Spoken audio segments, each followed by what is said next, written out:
Hi, everyone. Good afternoon or good evening or even good morning if you're based in Bermuda. I see Angela has joined again. So she says, Cameron, I can't wait.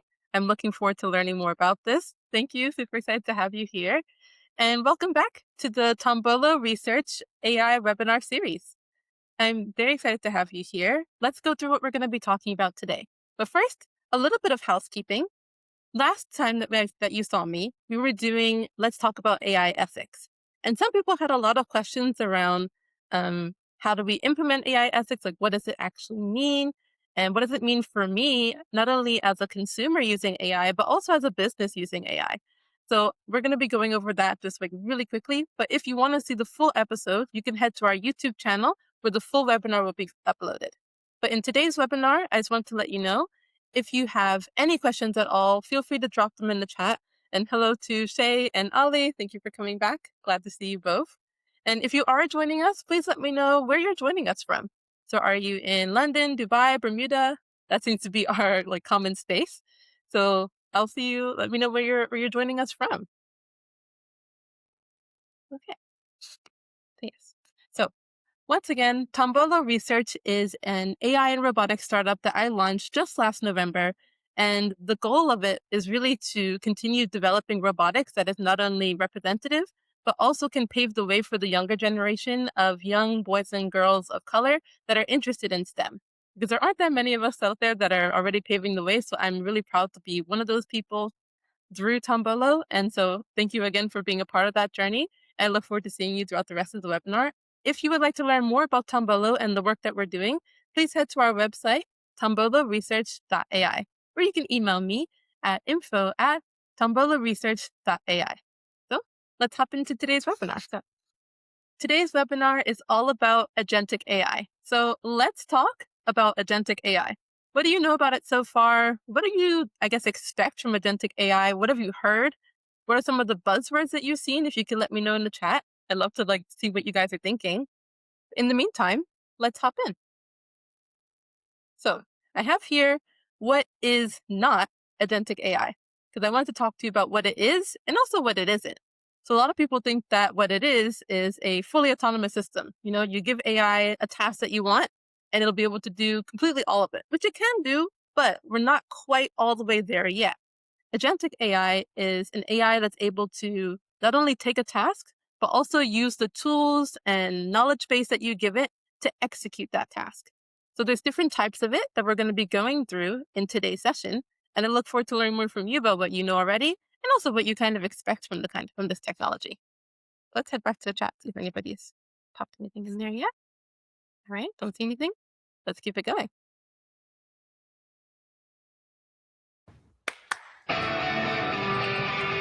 Wake up, Daddy Sean. Welcome home, sir. Congratulations on the opening ceremonies. They were such a success, as was your Senate hearing. So as you can tell, I'm a little bit of a Marvel fan. If you're a Marvel fan as well, let me know. So this is what I initially expected from AI agents. You know, you expect that Jarvis level of intelligence. You ask it to do something and it can do it using whatever tools you give it, whatever environmental knowledge it has, the knowledge that it has about you as well. You would expect it to be able to implement all of that right now. So let's talk about where the AI agents actually are right now and where we see them going after this. So where are they now? Right now, most of the AI that you use, like for example, the ChatGPT, Claude, DeepSeek, Perplexity, these are all non-agentic AI workflows. So it's really just a one-step kind of system, a one-trick pony, as you could say. So when we first started looking at AI, we were all focused on these LLMs. You give it a prompt, it gives you back the answer. You give it another prompt, it gives you back the answer. You know, just quickly, like you have to do the first step every single time, and it would then give you the response. So this is kind of not, I wouldn't consider this to be agentic AI. This is very like question and answer type AI, but it does have access to a really wide range of information and a wide range of data sets. So how can we then start to use AI agents to really tap into the knowledge that they have? I see some people are also fans. Shay says, my idol, Tony Stark. Mr. Stark's definitely one of the cool ones. So we go from these non-agentic AI workflows into agentic workflows. So now we have AI that are able to start making decisions for us. So, you can ask an AI agent, maybe, for example, you have a task that you want to plan out, like a trip that's coming up. This is the common example. So maybe, I'm living in Dubai right now. Maybe I'm going to take a trip back home to Bermuda. So I'm like, and I can't remember too many things. My mom's always helping to remember all of my favorite spots. But maybe I could have an AI that could do that. So I could say to my AI agent, hey, I'm heading back home to Bermuda from, this date to that date. What are some of the cool spots that I could take my friends with me if they came with me? And it could then not only search for those things based on the tool that it has, it could also think to itself, okay, well, she's going during the summer, Bermuda's going to be hot. Everybody's going to be outside. These are the beaches she can go to. These are the kind of events that are happening. So you want an AI that can start to make those decisions for you without you having to say, like, okay, I'm going in the summer. This is what I want to do. These are the people I'm bringing. Think about what events are happening. So rather than you being the prompter, now AI has starting to do that itself. So starting to think on its own, which is really exciting. And it's cool for the different things that you may want to do, either as a consumer or just as a business as well. How can you start to bring in AI that makes decisions for itself? Okay, back to the chat. So we have Shay says, from my understanding, agentic AI is just AI that can take initiative towards a goal that you give it, planning steps and using tools on its own instead of answering one prompt at a time. Exactly. That's what we're talking about here. So going from that one prompt at a time, the non-agentic AI workflow, to now an agentic workflow that's able to make decisions in real time. But this is all sounding really cool, very sci-fi, very Star Wars, I would say. But how far are we to that Jarvis level intelligence, that intelligence that says, okay, this is what I want. I can trust the AI fully to do everything autonomously. So I don't have to give it any input. I don't have to ask it, I don't have to prompt it to do anything. It knows everything that I'm thinking of. Like, I don't have to give it any inputs at all. How close are we to that fully autonomous AI? So I added a picture of a self-driving car here. Does anybody know of any cool self-driving cars other than a Tesla? If we've seen any new ones, there seems to be quite a lot of electric cars coming out that are starting to add in more AI capabilities, even like fully self-driving as well. So anyone has any cool ones that they can mention, please do. This is just one use case of fully autonomous agentic AI. So in this case, the AI is able to use multiple different tools and also multiple different models. So you have the computer vision able to scan the different cars and the road and the environment around it to say, okay, the user wants me to go to this path. And I know that there's a car coming behind me, and it's able to make those snap decisions without the user saying, hey, be careful, there's a big truck coming, or like, don't go now, there's a person walking across the street. How can we get AI to make those snap decisions that we as people make all on its own? This is what the fully autonomous agentic AI is. So an AI that doesn't need any human input whatsoever. It's just off on its own. Now, you guys can let me know in the chat as well. How close do you think we are to fully autonomous AI? It's an AI that doesn't need any inputs at all. Angela says, is AI doing that because it's studying us? I wouldn't say that it's studying us, more like we're studying each other. Because again, AI is all based on data. So whatever data you give it, that's what it's going to be training on. So it's not really the AI itself thinking, ooh, Angela's on Facebook at this time doing this thing, and I'm going to use that for my system. So this is more like the AI it's really the people that are training it. So the developers themselves, that's who's really studying us, if I'm being quite honest. A little bit scary, I agree. And that's where things like the AI ethics that we talked about in the last webinar become so important.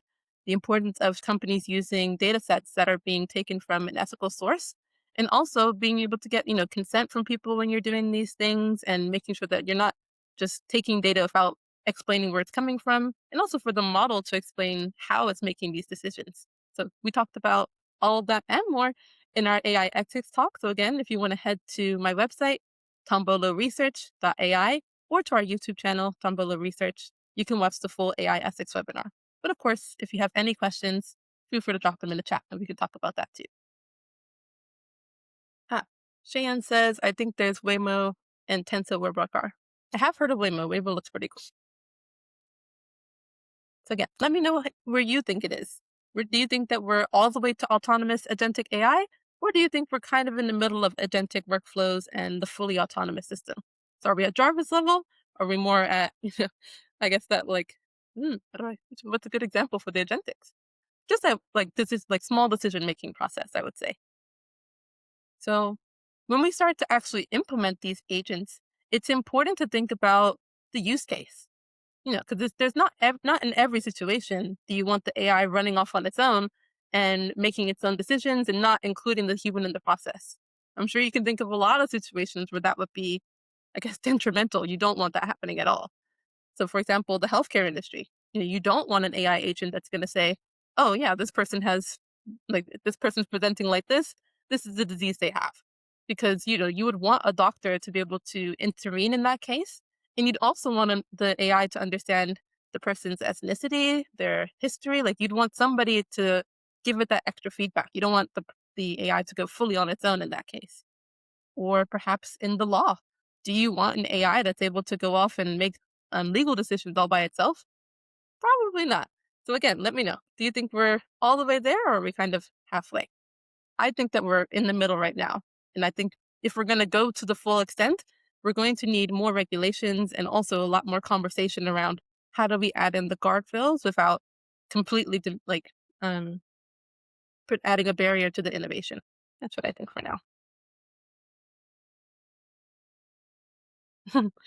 Angela says, I think we're at Stark's level and they're not telling the public yet. Good point. Well, we won't know until they tell us. And then Shayan says, Tensor claims to be the first personally owned, fully autonomous agentic car with multimodal LLM for independent planning and huge sensor suite and self-maintenance. Wow. That's really cool, actually. And then Ali says, I think we will see the Stark's level in several years or even tens of years, maybe. Honestly, I think it'll be a bit faster than that. Yeah, Jarvis is far for now. I agree. I would say definitely maybe like 5 years off at the rate that we're progressing with AI. Okay, so let's continue talking about AI agents. So if anybody's heard of Andrew Ng, he's the like one of the I would say I guess fathers of AI. You have like Godfather of AI. I would say that he's one of the fathers of AI. Very influential, and also he has a really great courses as well, all about AI. And he shares them all for free. That they're completely open. So these are taken from his 4 agentic design patterns. This is what I want to talk about today. Let's look at the first one: reflection. So you'd want an AI, or when you're using the AI, you'd want it to be able to reflect on its actions. So, for example, if you are using it for something like code execution, if you've heard of any coding tools like Cursor or Claude Code as well, these are all agentic AI for code writing. So when you have it write the code for you, you can imagine that you don't want it to you don't want to implement that code right away. If anyone's a developer in the chat, you do not want an AI code that's just like immediately being implemented into your system. I can only imagine the kind of havoc that would raise if nobody's checking it first, of course. So I would treat this more like a junior dev. So you'd want the senior dev to come and evaluate that code. You want someone to say, okay, so this is what we asked for. This is what we expected the outcome to be. Let's reflect on how close we got to that and also what are the steps that it took. So you could either have this would be a great opportunity for human in the loop, or perhaps you're a bit more trusting and you want to go for fully AI. So you could have an AI act as the reviewer. So once it writes the code, you could have another agent that says, okay, this was the goal. How close did we get to that? So another AI to do the reflection for you. And this is another aspect that you can go into.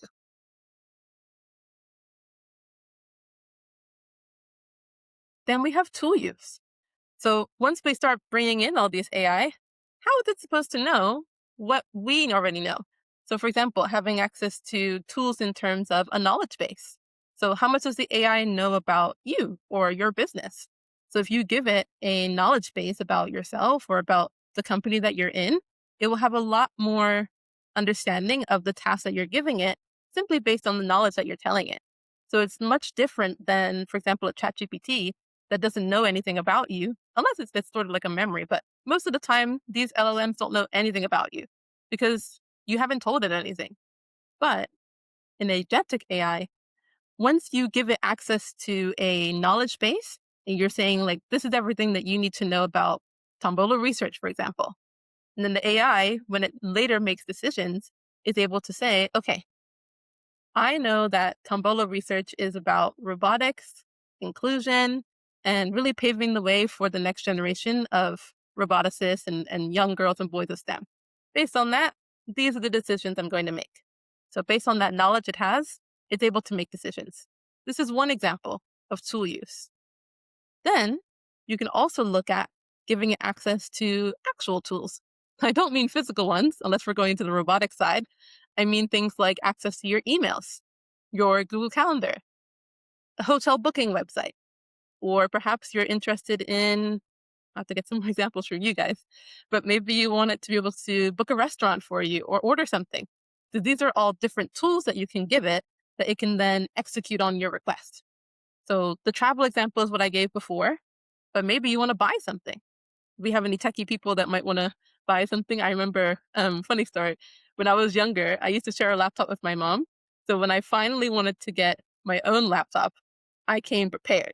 I did my research.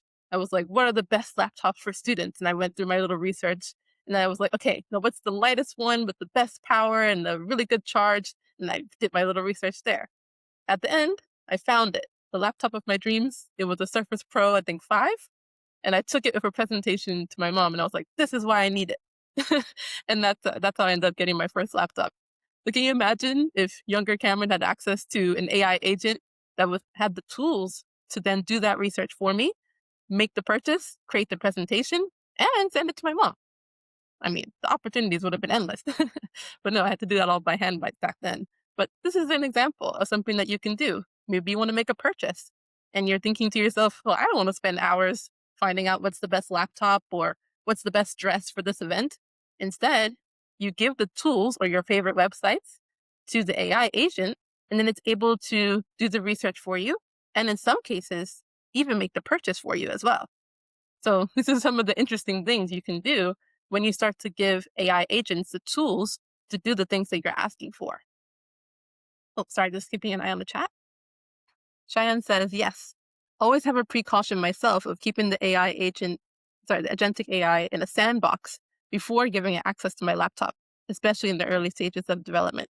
Yep, so that goes back to the reflection point of making sure that you're not just letting the AI loose on everything, make sure that you're testing it very well and that you're getting it to reflect on itself as well. So 2 things, reflection, get it to check its work. Did it meet the criteria that you gave it? And then also tool use. So giving it access to your favorite websites, a knowledge base, anything that could make its job easier and help it in the decision-making process to really customize what you're looking for. Exactly. Cheyenne says it's literally like your personal assistant or butler. Yes, exactly. It's actually a great example. Because can you imagine you hire someone and you're like, okay, clean the house. Like they'll know what it means to clean a house because they've already have the tools with them or because they know it really well. But if you're like, take care of the house and you don't tell them what that means, then you might come home and like the house has only been cleaned, but you were expecting dinner to be made, like something, the beds to be made, like different things that you would expect when it comes to taking care of the house. So if you don't tell the AI agent what you mean and give it access to the tools that you're expecting it to use, it won't be able to really execute in the way that you're expecting. So again, personal assistant or butler, but it's important to give it the tools that it needs in order to execute it and actually meet those expectations that you have. Planning.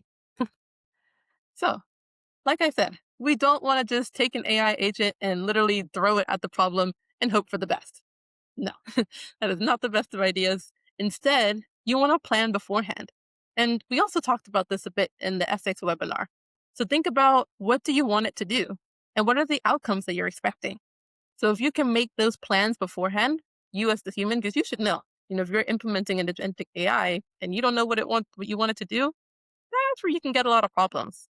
Things that are getting implemented and you don't really expect it or you don't want it. So that's where the planning becomes really important. This is your chance to add safeguards, the guardrails. How far do you want it to go? How far should it be going without your feedback? This is where all of that comes in. Adding in those human in the loop moments. So human in the loop just means like literally bringing a person into it. So if the AI is saying like, oh, I'm going to send this email to someone, before it sends it, it'll be like, hey, Cameron, what do you think about this email before I send it to like Miss Young? I don't know. So you want it to ask you first before it makes decisions. So all of this has to be done in the planning stage before you launch the AI or even before you start to train it. Ollie says one thing that's very cool about tool using is that you don't have to tell the LLM the literal name for the tool or website. It can infer based on the context you give to it. Exactly. Yeah, that's what's really awesome about it as well. So we've learned about 3 things: reflection, tool use, and planning. Now for the last bit here, multi-agent systems. So what we're talking about so far is like an AI agent, just one of them. Just one of them that you give tools access to, you let it reflect on itself. We talked about planning. We kind of hinted at it actually in the reflection stage when I said maybe you can get another AI agent to do the checking and making sure that it's okay. Now we have this multi AI agent system that you could set up as well. So let's talk about that a bit more. So tell me, what would you prefer? A jack of all trades? They always say a jack of all trades is a master of none, but a master of a few is better than a master of none. I think that's the full quote. So would you prefer a jack of all trades? Someone that can do it all, the do it all kind of person. They can do the coding for you. They can do the graphics for you. They can do like everything that you would want in an employee. They can do everything all at once. So they may not master everything, but they do have experience or they can learn and they can do everything that you're asking them for all in one person as a business owner or the student. Would you rather have somebody that knows a little bit about everything, or would you prefer a specialist? So let's think about it in a use case. For example, if you're a business owner and you're trying to launch a luxury brand campaign, so maybe it's like very specific. The brand has very high standards, and you would rather have someone in the industry that not only knows the brand but also knows the environment, the layout that you're about to launch this into. Like, if, for example, if you're going to launch about a Bermudian product, you're not going to ask someone from a different country to launch something that's happening in Bermuda. You want that Bermudian flavor. You want that different twist of something to be able to understand the culture. So you want a specialist in certain cases. So it really depends. If you want a jack of all trades that could do a bit of everything, or maybe your use case calls for somebody that has that deep knowledge, that deep experience, and then different things that you would expect for the task that they would have access to. So something that you wouldn't necessarily understand because you're just generalizing. You'd rather have a specialist for certain use cases. Shan says that's a very interesting point, Ollie. It essentially learns by itself, like the more that you use it, like Jarvis. Yes, agree. So getting it to learn on its own. This is what we want. So let me know what you'd prefer: a jack of all trades or a specialist, or is it more like based on the use case? Let me know what you think.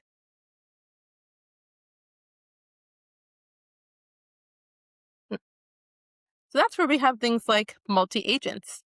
So the theory right now is that when you're bringing on these AI agents, they tend to work better when you allow them to specialize in something and then get them to work as a group rather than having one agent that can do everything at once. So there's different ones that you can do. You can do a single agent implementation where you have that jack of all trades type agent that's doing a little bit of everything. You give it access to all of your tools, all of your knowledge bases, and you just let it go. Versus having the multi-agent, which has multiple specialized agents. So maybe you have one agent for emails, one agent for social media, one agent for, booking your favorite restaurants. Like, you want something that's specialized for each different use case. And then they all can work together to finish that product or that task that you give it. So let's talk about some of the multi-agent patterns that you can have. So when you're getting these agents to work in a group, you could have it be more sequential. So perhaps you start off the same way that you would in a workplace. Or, when you're studying, your teacher comes up to you and says, this is the task that I have for you. This is your homework. And then she gives you the homework page and you go off and do it. So based on that, you know what instructions you want to perform. So for example, maybe you have an essay to write. So you're going to first read whatever she's telling you about. Yes, Kik says a virtual team. Yes, exactly, like a virtual team. Ali said that for him, for back to the last question of would you prefer a jack of all trades or a specialist? Ali says it depends on the use case. Agree. And then Cheyenne says, specialist agentic AI beats jack of all trades for real tasks as it has deeper precision without the noise. Yes, agree. That's why we have these multi-agent patterns. And then Angela says, so virtual team? Yes, exactly. So as a team, you could have it so that it does it step by step. Not in the same way as, the one-step decision making, like the one-step AI that we talked about. This is an AI that's not only able to make its own decisions, but it understands the process that you want it to do. So for example, you give it a task, it understands, okay, if for example, your teacher wants you to do an essay, or like, for example, at work, you have to build some kind of product. So, you're going to have to start with research, like looking into the market, what's out there, what are the books that I can learn from? And then you go into design, and then you go into prototyping, manufacturing. So it would understand the different steps, maybe not to that scale, but, thinking about the different steps that you want to take. And it'll go one agent to the next one, to the next ones. It'll just keep handing the tasks off to each other until finally you get the finished task. It might take a bit longer because you have, everybody's working one by one, but it can go much more in depth than another type of agent pattern, which we're about to talk about. So this way, everybody's doing their task and it gets handed off to the next person, or the next agent, I should say.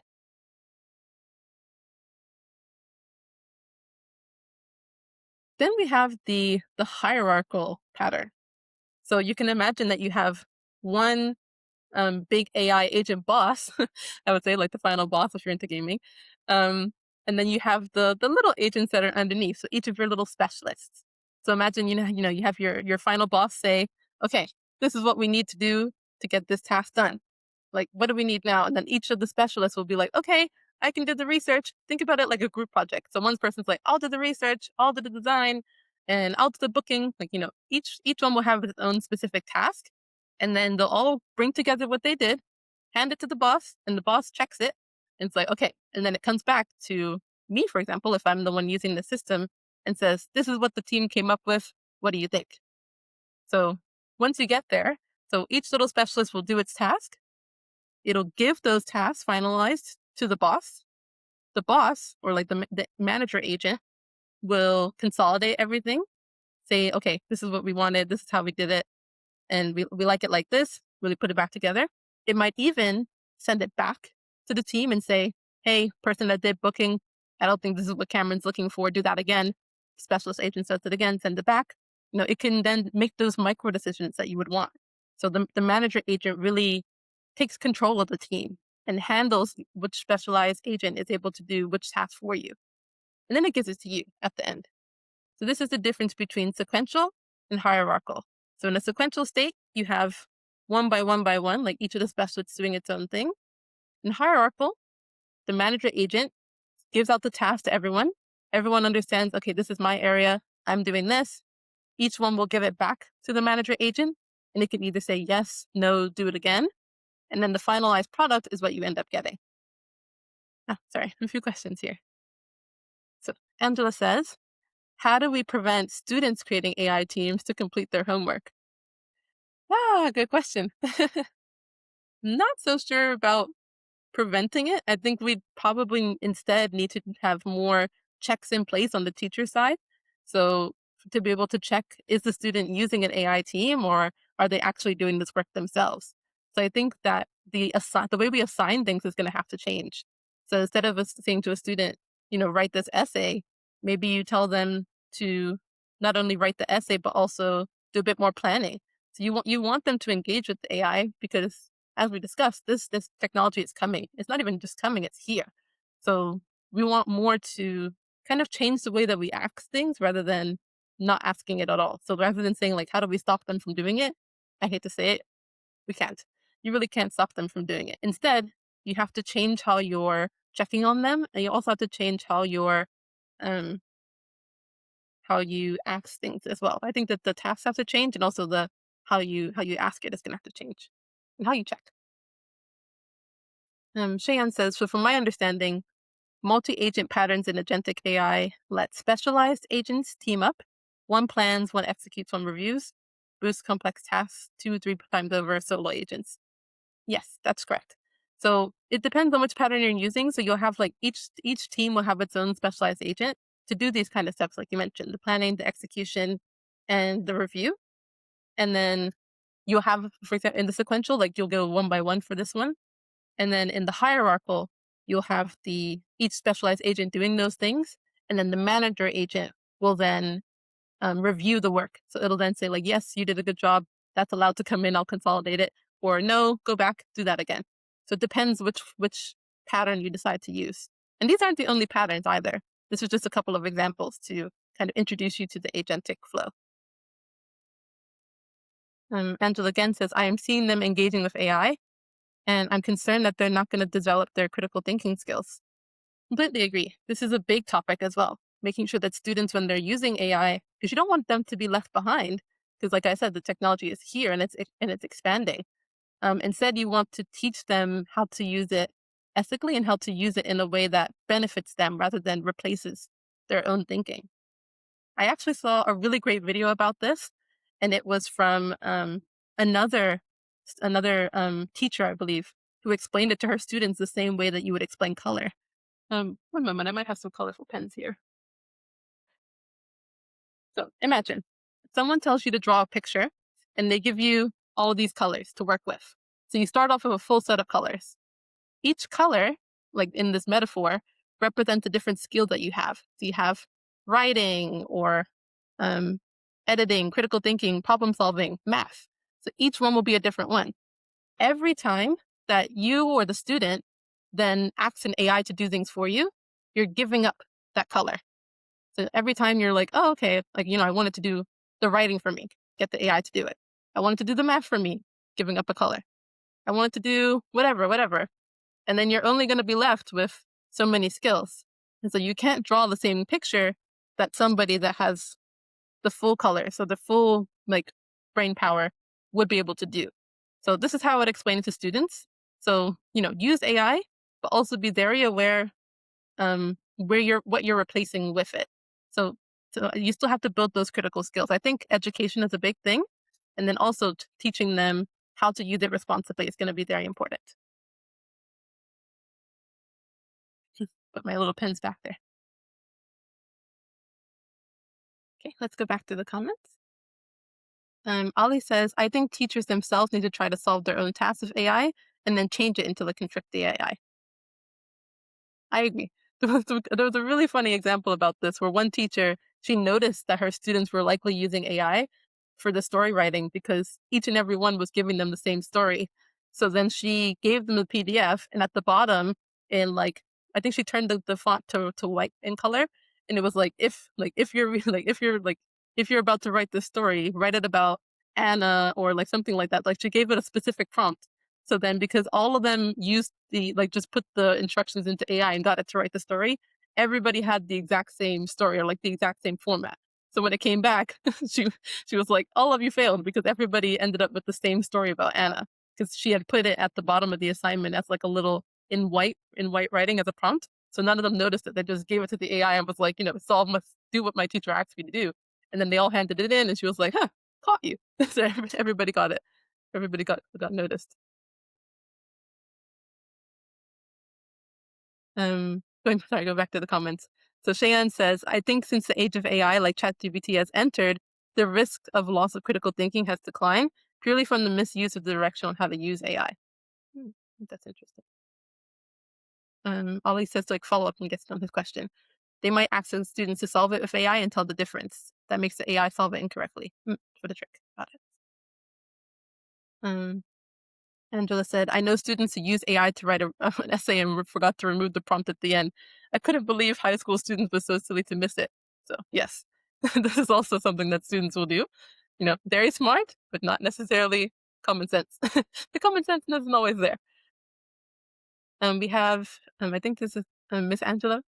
She said, as a teacher, we will need the training to know how to use AI ourselves. Completely agree. How to use the training for it. And that's something that we at Tombolo Research can help you with. So we also offer training to not only to businesses and also like you as the consumer, but we also offer training to different corporate entities and also schools as well. So if you are interested in learning more about AI and how you can, I guess, mitigate this issue that you have with, for example, students, or learning how to implement it yourself, this is something that we can help you with. So please reach out to me on my website, tomboloresearch.ai, or you can also send me an email at info@tomboloresearch.com, .ai, and we can assist you with that. So let's keep it going.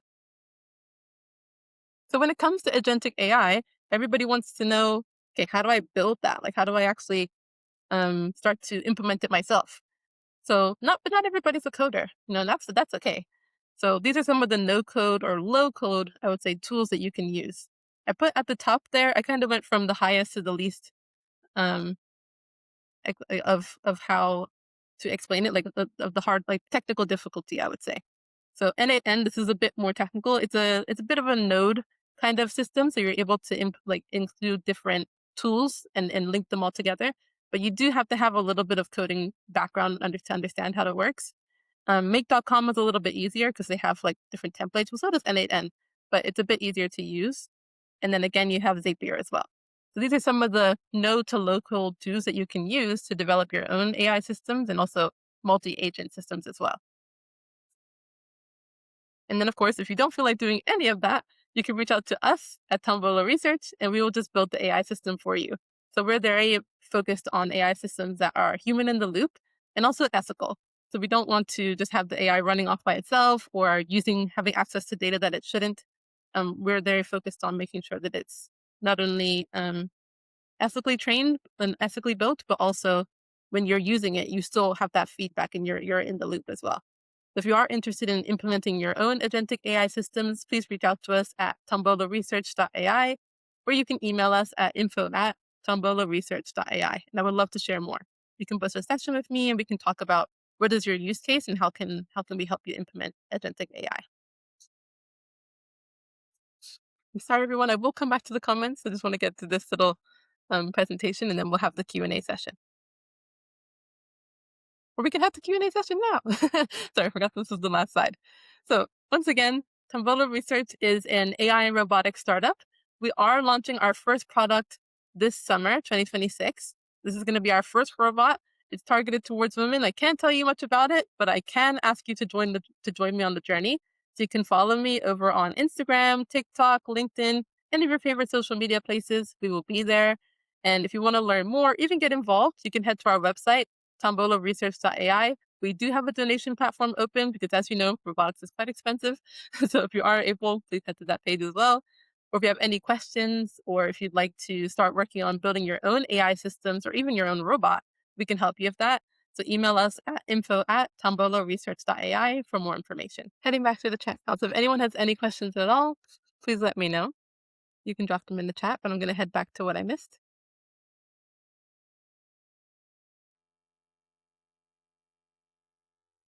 So Cheyenne said, if you get it to do the work for you and misuse this, you enter the mindset of abusing this easy thing till it becomes your normal, and hence critical thinking diminishes. Yes, I agree.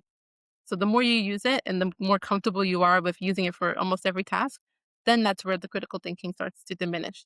And you think to yourself, well, I don't have to think for myself. I can just get the AI to do it for me, which we'd rather not have students especially be doing.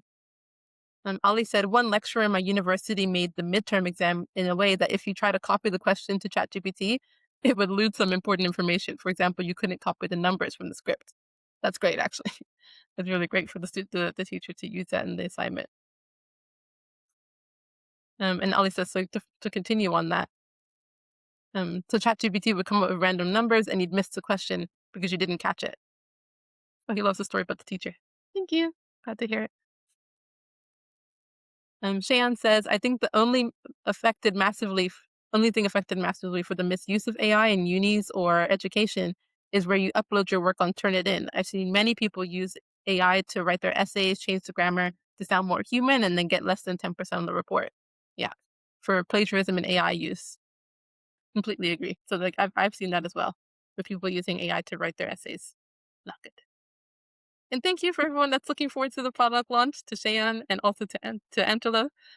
Thank you so much for looking forward to it. I'm really excited to bring this to to the forefront and to launch it. So I can't wait to share more with you. So as I can share little details, you're going to have to follow along on our social media and also on our mailing list to learn more, like little teasers that you might start to notice as we continue to post about it and to get out there. So yeah, we're excited to share it with you. Okay. Does anyone else have any more questions regarding agentic AI? Maybe how to implement it. Maybe you have a use case example you might want us to talk through. You can do that too. Otherwise, you can always email me, as I said, at info@tomboloresearch.ai, and we can talk about how we can build an agentic system for you or for your business. Or I think that Miss Angela said she was interested in learning about it for education.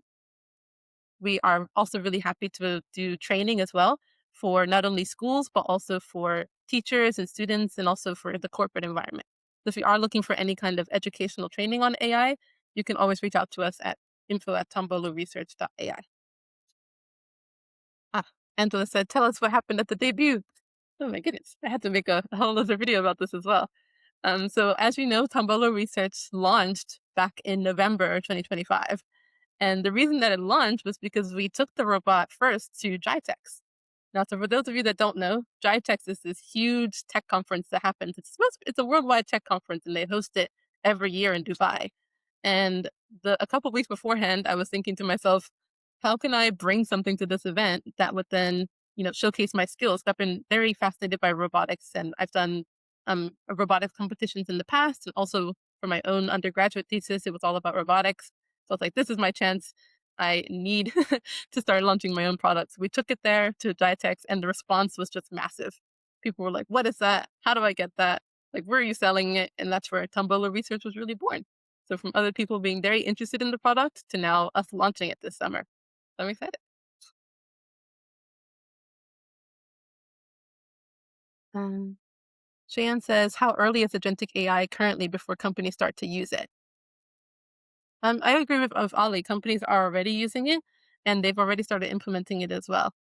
So for some companies, they're more using it in, I guess, like kind of in that testing phase, and some people have like implemented it fully to be able to use it for their own business. So it depends on the use case. Um, for example, a lot of people that are in like marketing and media, some people have a whole agentic AI system set up to create videos for them, do posts, and make like AI influencers and all that kind of thing. But then you have like the more corporate type businesses that are starting to use it for like other smaller tasks or even like implementing it fully. So they are starting to implement it in different companies, and we can help you with that as well at Tombolo Research. Angela says, "Can you please explain?" Sorry, it moved. Can you please explain how training will work with you being based in Dubai? Sure. So basically, Tombolo Research, we have a team here, so it's not just myself. So some of us are based here, but some of us are based abroad as well. So we work around your schedule. So whenever you are ready for the training, we can help you. We can organize a time that works best for both of us. So we work around your schedule. We're very flexible for the training. I'm loving the conversation that we're having in the chat. Everybody's talking to each other, which is really nice. Ah, so Cheyenne says, anyone of all ages can join. Yes, absolutely. We help people of all ages. So we can have either like one-to-one or we can have group sessions as well. So just let us know what works best for you. This could be in person if you're in Dubai or virtually if you're based in other countries. Angela says, is agentic AI readily available to the general public? Yes, definitely. So those no-code tools that I mentioned, such as like N8N and Make.com, those are all like some of the things that are available now for people to try. You'll also notice that your favorites like ChatGPT and Claude have also started to launch their own agentic systems. So you can implement tools like your email or your calendar, and it can do tasks for you based on that. There's a lot of different tools that you can use for agentic AI. Things like agentic coding, like we mentioned Cursor and Claude Code. So there's a lot of agentic AI that's available publicly as well for you to try. Ali says, I heard that OpenAI released a health version of ChatGPT that is being used in agentic workflows in some hospitals in the USA. I didn't know that. That's really cool. Interesting. Very interesting. Hmm. Okay.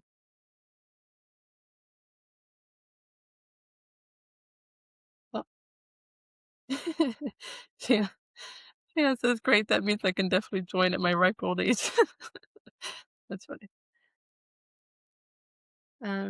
Angela asks, is Microsoft Copilot an agentic AI? Yes, definitely. So some of you might have already seen, especially if you're working in the corporate space, starting to use Copilot, Microsoft Copilot. That's a big one that companies are starting to implement because it already has access to any of the other Microsoft tools. So it can work across your, OneDrive, Teams, um, Word, PowerPoint. Like it can give you feedback in any of the Microsoft apps. So that is definitely agentic AI, and it would have access to tools as well. So that's an example of the tool use that we talked about before.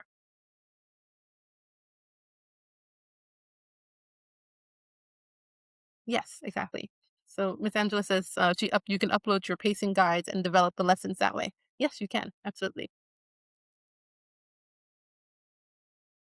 There you go. Yeah, Angela says that her job uses Microsoft Copilot. Yeah, a lot of companies are starting to use it now that it's there and available. Very cool.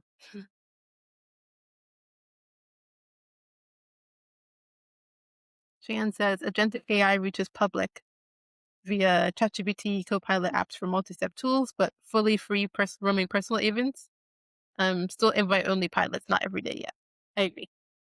Not everyone has access to the fully personal agentic AI, unless you're building it yourself or getting Tombolo Research to build it for you, which we definitely can. That's what our team can help you with that.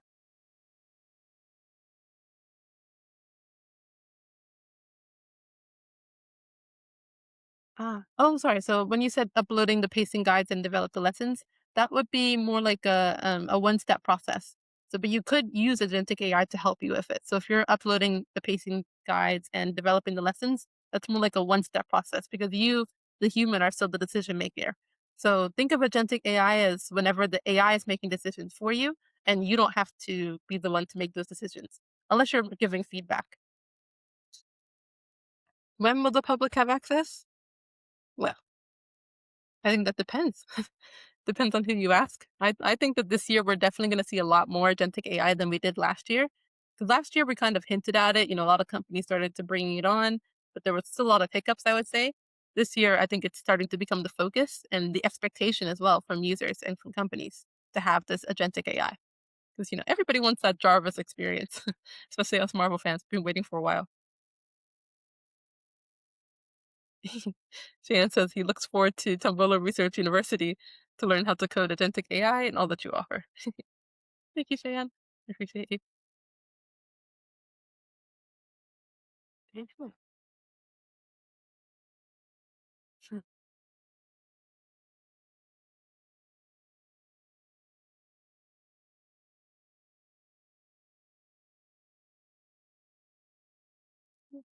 I'm loving this conversation. Everyone has really good questions.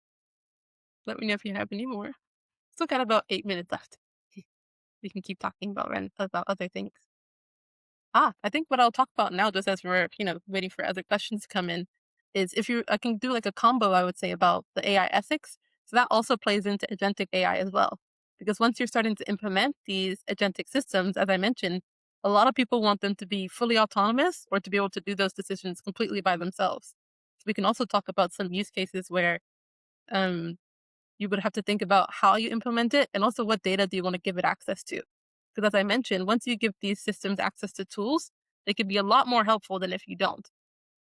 So I would say that we also need to consider how are we implementing them and what's that I guess feedback loop. So how do we know like how is it making the decisions? So it's going to be important to implement things like explainable AI, which is another topic of AI where the AI is able to tell you what like how it made those decisions. You may have heard of black box AI versus, the explainable version. So black box is more the AI that makes decisions but doesn't tell you how it did that versus explainable AI where it's like, okay, you said that you wanted this. So based on what I know from this knowledge base or from this tool, I was able to do X task or I was able to perform X thing. So it's like you prefer that compared to an AI that's like, oh, I just did it because because you don't know. You don't, it doesn't tell you anything.